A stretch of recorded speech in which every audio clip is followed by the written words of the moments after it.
Buen día. Hoy veremos la estimación de la demanda para un proyecto de inversión. ¿Cuáles son los temas que vamos a abordar?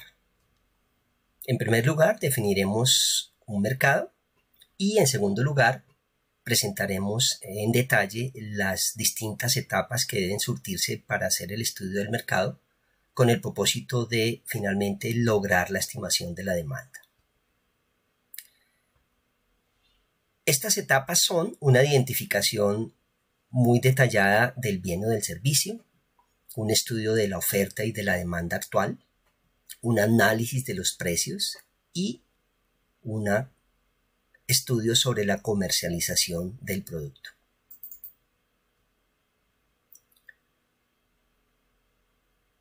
Un mercado lo podemos definir como un lugar físico o digital en el cual se encuentran compradores y vendedores y se genera una relación de intercambio de bienes o servicios en unas condiciones de calidad y de precio.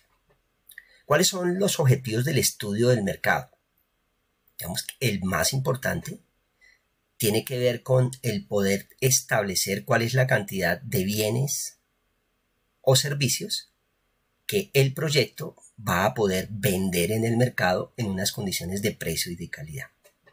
Existen otros objetivos que por supuesto son complementarios, que son importantes, y ellos son, en primer lugar, el poder ratificar que en el mercado existe una necesidad insatisfecha que le permitiría al proyecto entrar. En segundo lugar, el poder conocer cuáles son los medios o estrategias a través de las cuales los productos pueden llegar al consumidor final. Y en tercer lugar, poder identificar cuál es el riesgo de que el mercado no acepte el producto del proyecto y que naturalmente debe ser de conocimiento del inversionista.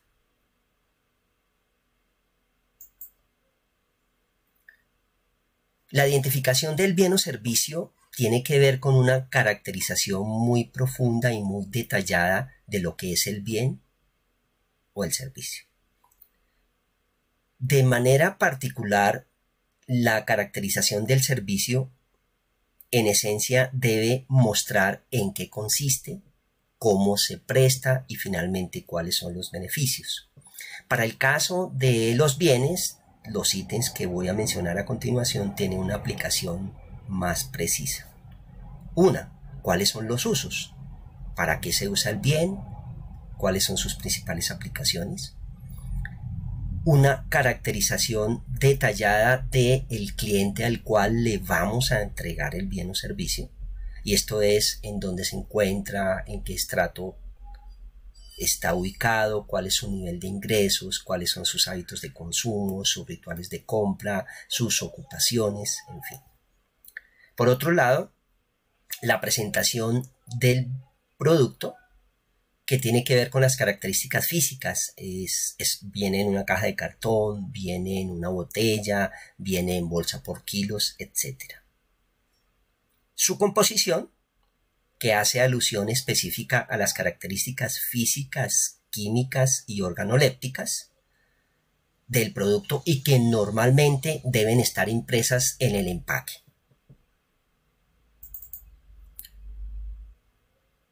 Identificar también qué tipo de producto es. ¿Es un producto principal? ¿Es un producto secundario? ¿Es un subproducto? ¿Es un desecho? Por ejemplo, si nosotros vamos a producir suelas para zapatos, no podemos hablar de que es un producto principal, es un producto secundario, por cuanto representaría la materia prima para la fabricación del zapato, que sí sería el producto principal. También debemos identificar si el producto que nosotros estamos ofreciendo tiene sustitutos en el mercado. Por otro lado, si el producto requiere de otros bienes o servicios para poder usarse, es decir, si requiere un complemento. Por ejemplo, si nosotros estamos ofreciendo al mercado un dispositivo de almacenamiento de información, debemos entender que él por sí solo no puede cumplir su propósito, requeriría otro bien o servicio como un computador en donde se pueda leer. ¿De acuerdo? Las fuentes de abastecimiento de insumos o de materias primas, con el propósito de poder validar la capacidad de suministro, el grado de aprovechamiento, todo lo que tiene que ver con la logística del transporte, en fin. Los sistemas de distribución que actualmente están vigentes para productos similares que hay en el mercado, los costos y los precios actuales, dadas los canales si son mayoristas o minoristas, y finalmente las condiciones de política económica que de manera particular le aplican a ese bien.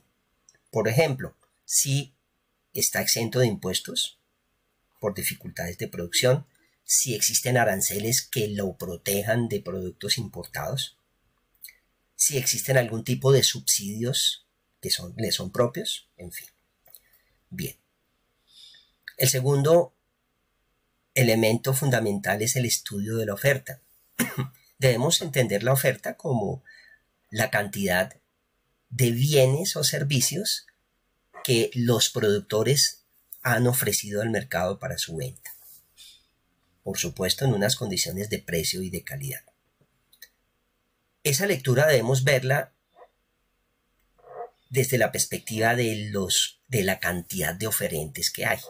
Podemos hablar de una oferta saturada cuando existen muchos productores de ese mismo artículo y naturalmente que la participación en el mercado está determinada más por la calidad, el precio y el servicio que ofrezcan. Si en el mercado existen un grupo minoritario de fabricantes, de oferentes, estamos hablando de una oferta intermedia, o si en el mercado hay un único productor que es quien la domina totalmente, quien impone la calidad, el precio y la cantidad, pues estaríamos hablando de una oferta no saturada. ¿Cómo podemos conocer profundamente a los oferentes? Respondiendo una serie de preguntas que son muy importantes, y es ¿quiénes son? ¿Dónde se encuentran? ¿Qué participación en el mercado tienen cada uno de ellos? ¿Cuál es la situación financiera? ¿Qué grado de satisfacción tienen los clientes de cada uno de ellos con los productos que reciben? ¿Qué esquemas de comercialización están utilizando? ¿Qué capacidad de producción tienen? ¿Y qué planes de expansión tienen en el corto plazo? Bien. Vamos a ver ahora el estudio de la demanda. La demanda la debemos entender como la cantidad de bienes y servicios que en el mercado los compradores tienen la intención de adquirir para satisfacer sus necesidades en unas condiciones de precio y de calidad. Y debemos analizarla desde la perspectiva de la oportunidad, si la demanda está insatisfecha o la demanda es satisfecha. Cuando hay insatisfacción en términos cuantitativos, pues es claro que para el proyecto existe una oportunidad de poder ingresar y satisfacer esas necesidades. Si la demanda está satisfecha, tenemos que ver si está saturada o no está saturada, porque eso también definiría las posibilidades de ingresar.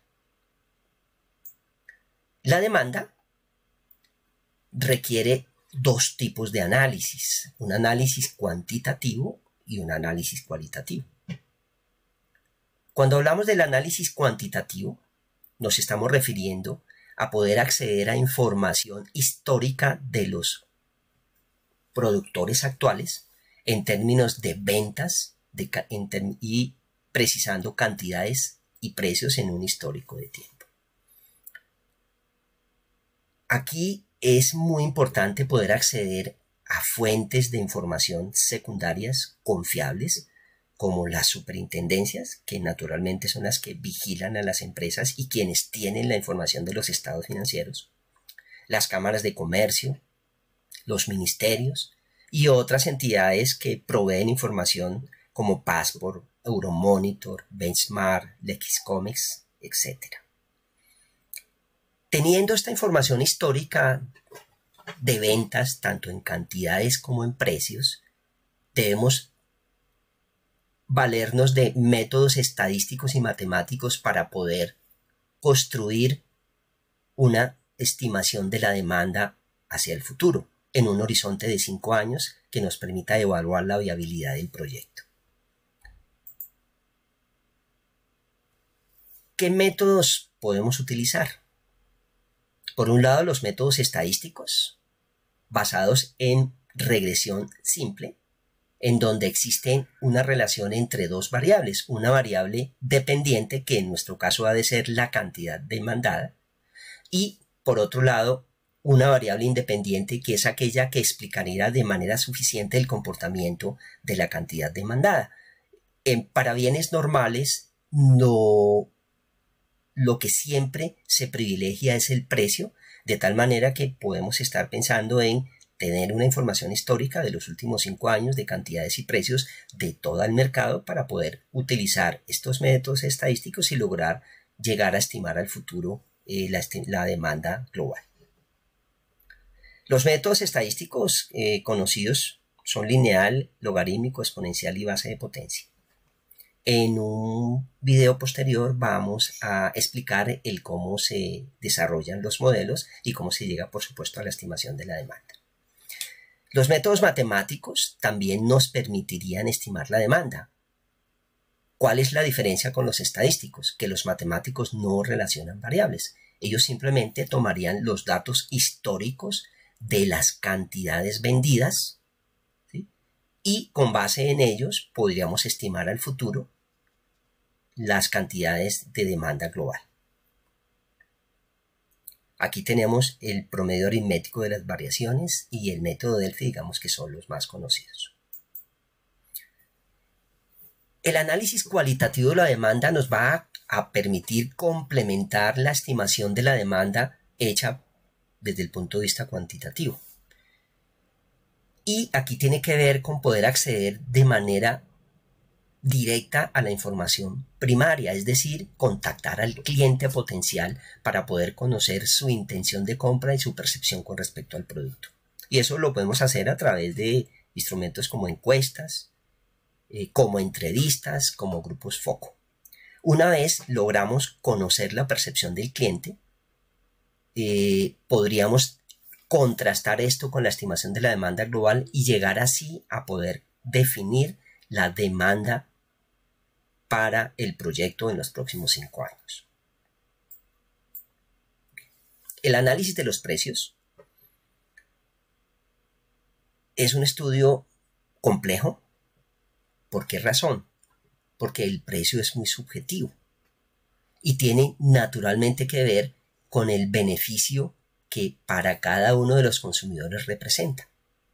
Por tal motivo, es muy importante que el empresario conozca 3 grandes elementos para definir el precio con el cual va a salir al mercado. En primer lugar, la percepción del cliente potencial sobre cuánto estaría dispuesto a pagar.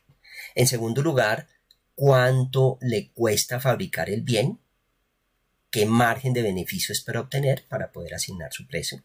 Y en tercer lugar, cuál es el precio de los productos que se encuentran en el mercado y que son comparables con el nuestro. De tal manera que el hacer ese análisis integral finalmente nos podrá llevar a definir cuál es el precio con el cual vamos a salir al mercado. Y el último elemento es la comercialización del bien o servicio, que es la actividad que permite al productor hacer llegar un bien o servicio al consumidor, que incluye las formas de almacenamiento, los sistemas de transporte, la presentación del producto, la asistencia técnica y los mecanismos de promoción y publicidad.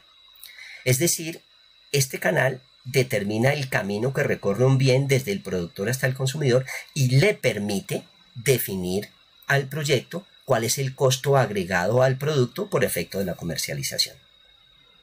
Muchas gracias.